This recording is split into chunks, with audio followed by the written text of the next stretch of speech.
현재 일본에서 살고 있는 일부 한국인들은 각종 한인 커뮤니티에서 일본 분위기를 전하고 있습니다. 많은 한인들의 경우 일본 정부는 항상 의심스럽긴 한데 일본 내부에서는 정말 미스테리하다고 할 정도로 코로나의 걱정이 크게 줄어든 상황이며 일본 내 관광지도 상당히 회복되었다는 말을 전하고 있습니다.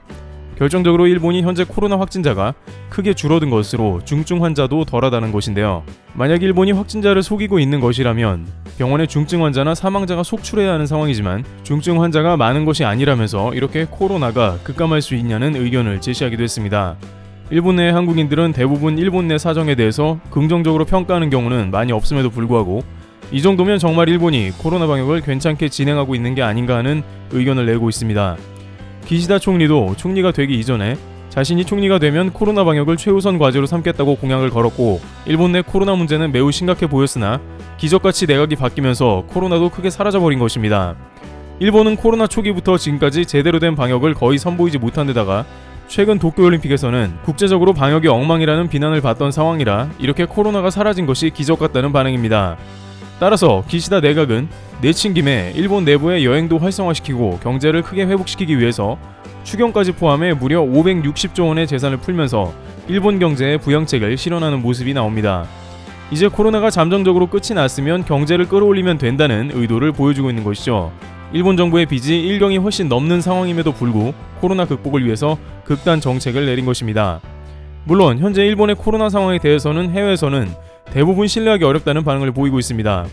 코로나 초기 때 일본은 다이아몬드 프린세스 크루즈호를 일본에 포함시키지 말라며 WHO에 $10,000,000를 기부했고 WHO는 일본 항구에 있는 배를 일본 확진자로 포함시키지 않는 매우 이상한 행위를 선보인 바 있습니다.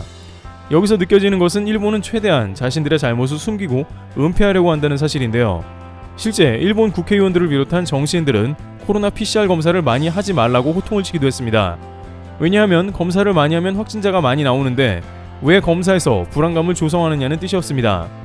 특히 손정의 소프트뱅크 회장은 PCR 키트 100만 개를 기부하려다가 일본 누리꾼에게 크게 욕을 먹었습니다. 또한 도쿄올림픽 조직위원회는 올림픽 기간 내내 PCR이 아닌 항원 검사 키트를 활용하면서 구설수에 올랐습니다. 항원 키트는 정확도가 50% 내외로 사실상 검사 하나 많아였는데 매우 중요한 이벤트인 국제올림픽 대회에서 일본은 전 세계를 우롱한 것과 다름없이 PCR 키트를 사용하지 않아서 많은 이들을 위험에 빠뜨린 것입니다.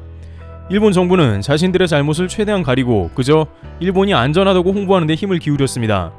애초에 도쿄올림픽이 유치된 것도 아베 총리가 후쿠시마 방사능 오염수가 매우 잘 관리되고 있다고 연설했으며 일본은 더 이상 과학적으로 방사능 위험이 없다면서 올림픽을 강행했던 것이 그와 비슷한 맥락입니다. 따라서 최근에도 일본은 무증상자는 유료로 PCR 검사를 받아야 하는 조항을 유지하고 있는 것은 굳이 무료 검사로 많은 이들이 검사를 받아서 확진자를 늘리지 않은 것도 크게 영향을 끼친다는 것입니다. 물론 한 일본 감염학자는 일본의 코로나 환자가 비정상적으로 적다고 해서 무조건 의심은 하지 말아달라며 그 이후로 일본은 모더나와 화이자 같은 mRNA 백신만 접종한 효과가 드러나고 있는 상황과 같다고 말합니다. 한국의 경우 아스트라제네카 백신을 맞은 고연령자에서 감염 환자와 중증 환자가 많이 일어나고 있다는 점을 봤을 때 한국도 모더나 화이자 접종 인구는 안전한 반면에 아스트라제네카 백신의 항체가 떨어지는 시점과 같다고 지적합니다.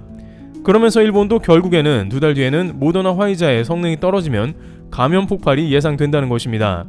지금 일본이 감염자가 적은 것은 단순히 유럽보다 늦게 접종을 시작해 이제서야 효과를 보기 시작한 것이기 때문에 일본은 방심하면 안 되고 곧 면역이 떨어지면 감염자가 폭발할 수 있다는 의견을 제기하고 있는 것입니다. 또한 일본도 부스터샷 계획을 서두르지 않으면 유럽과 같이 감염이 폭발할 가능성도 매우 크다고 말합니다. 미국의 파우치 소장도 현재 감염을 줄일 유일한 방법은 부스터샷의 접종으로 항체 면역을 연장하는 것이라고 했는데 일본 감염학자도 일본에서 중증 환자가 다소 없긴 하나 곧 감염 폭발이 일어날 수 있음을 경고한 것입니다. 일본 누리꾼들은 일본 국민들의 방역 수준은 한국의 그것과는 차원이 다르다라고 우월감을 표현하고 있는데 사실 일본이 방역을 잘했다기보다는 올림픽 기간에 집중적으로 접종했던 백신 효과를 지금 보고 있다는 것입니다. 실제 일본 내부에서도 코로나를 극복했다는 안도감보다는 뭔가 잘못되는 게 아닌가 하는 불안감도 도사리고 있습니다. 사실 일본은 한국보다 훨씬 확진자가 넘쳐났으며 지금까지 한국보다 방역이 낫다고 생각한 기간은 별로 없었습니다. 항상 K방역과 비교되면서 일본은 좌절감을 맛봤으며 올림픽 기간은 그야말로 최악의 분위기였습니다. 또한 사회적으로도 확진자라고 하면 왕따 되는 분위기가 심해져 확진자 검사를 기피하는 분위기도 여전합니다. 그런데 이러한 불안한 상황 가운데 남아공의 오미크론 발견 소식은 일본을 공포로 몰아넣었습니다. 한 일본 누리꾼은 우리가 모두 노력해서 간신히 평화를 이뤄냈는데 이제 끝장인가 라고 말하면서 한 매체에서 델타보다 5배 정도가 강력하다는 오미크론 기사에 댓글을 남기며 절망감을 표현하기도 했습니다. 오미크론은 전염력도 매우 크기 때문에 일본에 상륙하고 백신 효과가 떨어지면 최악의 경우 쑥대밭이 될 수 있습니다. 따라서 기시다 내각은 곧바로 남아공을 포함해서 아프리카 인접국 8개국에 입국을 금지시키는 조치를 했습니다. 일본 내각이 이렇게 기민하게 움직이는 것은 최근 수개월간 처음 보는 모습이기도 한데요. 또한 일본 누리꾼들은 일본은 이렇게 신속한데 한국은 아무런 조치도 아직 내리지 않고 있다고 하면서 이러한 것이 방역 수준의 차이다. 아무리 K방역이라지만 지금 일본과 확진자 수 차이는 이런 세밀함이다 라며 기시다 내각이 한국보다 한 발 앞서서 아프리카 입국을 차단한 것을 두고 우월감에 도취되어 있는 것입니다. 그런데 그 다음날 기시다 총리는 이제 한국 포함해서 아예 외국인 전체 입국을 막는 긴급 발표를 했습니다. 기시다 총리는 일본을 보호하기 위해서 외국인을 당분간 입국 금지시키겠다며 비장하게 발표한 모습인데요. 일부 일본 국민들은 내각의 이러한 기민한 조치를 보고 아베 때와는 확실히 다르다, 빠르고 과단성 있다 라며 기시다 총리 보고 수고했다고 칭찬하면서 베스트 댓글을 받고 일본 사람들도 대부분 긍정적으로 반응했습니다. 그런데 이렇게 일본에서 빠른 조치를 취한 이유는 다름 아니라 내부적으로 불안감이 매우 크기 때문입니다. 현재 후생성이나 감염 확자들은 지금 일본의 잠시 동안의 평화는 거의 백신 효과라고 보고 있다는 것으로 감염력이 몇 배가 높다는 오미크론이 잠입하고 맞물린다면 순식간에 일본은 위기에 처한다는 것입니다. 하지만 일본 후생성은 일본 정부의 이러한 조치가 발표가 난 뒤 한 가지 매우 불길한 속보를 발표합니다. 바로 나리타 공항에 입국한 나미비아 출신의 탑승객이 코로나 양성 반응을 보인다는 보고서를 낸 것입니다. 그는 몸에서 발열이 나는 등 증세도 있어 곧바로 격리되는 등 비상 조치를 취한 것으로 알려졌습니다. 문제는 나미비아는 남아공 인접국으로 애초에 입국이 불가능한 국가로 판별된 아프리카 국가였습니다. 따라서 일본 정부는 긴급 이 확진자의 게놈 분석에 들어가는 등 초비상사태의 국면을 선언하고 있습니다. 하지만 일본의 방역 수준은 여기서도 드러나는데요. 함께 비행기에 탔던 탑승자들은 격리 여부도 모르며 만약 공항 밖으로 나갔다면 이미 수백 명이 일본 거리를 활보하고 다녔을 가능성이 매우 크다는 것입니다. 게다가 일본에서는 격리를 하더라도 한국처럼 앱을 설치해 철저한 검사를 하지 않는 것으로 알려졌습니다. 만약 그 사람이 오미크론 감염자라면 승객들도 오미크론에 노출되어 매우 위험하다는 것입니다. 그런데 관계자들을 비롯해 현지에서 일본 코로나 방역을 체험한 이들은 오미크론이 방어가 되었겠냐는 질문을 합니다. 일본도 격리는 있었지만 아프리카나 기타 유럽 등 계속 국경을 개방했었고 이미 많은 나라에서 확진자가 나오는데 일본이 이를 피할 수 있겠냐는 것입니다. 나미비아 확진자 말고도 그 전에 충분히 들어왔을 가능성이 크다는 것이죠. 최근 네덜란드에서도 남아공에서 온 수백 명의 승객 중 무려 61명이 코로나 양성 환자로 판명되었으며 이 중에 오미크론 환자가 있었을 가능성이 크고 국가마다 피하기가 어려운 바이러스인 것입니다. 실제 오미크론 분석이 2주는 걸린다고 하지만 일부 전문가들은 델타 이상으로 골치가 아플 것으로 보인다며 1차적으로 분석한 결과 오미크론은 500% 이상 감염력이 높으며 우세 변이가 되는데 불과 3주면 가능하다며 이것이 국가들마다 제2의 봉쇄 사태를 나올 수 있다며 그동안 단단히 채비를 해야 한다는 주문을 냅니다.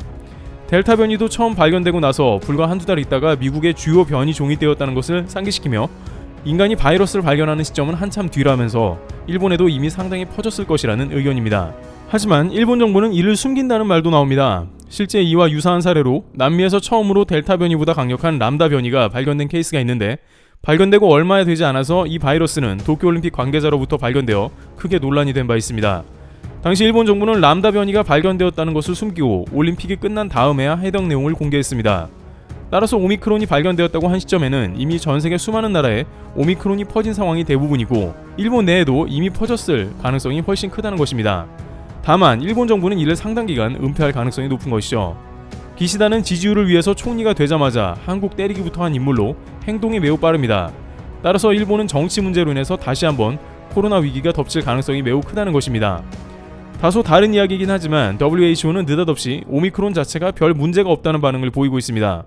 이 역시 WHO가 베이징 올림픽을 앞둔 중국을 의식해 큰 소란이 나는 것을 방지하는 모습인 것이죠. WHO는 현재 미국 등에서 외국인을 입국 금지시키는데 이는 너무 과도한 처사라고 발표하고 있습니다.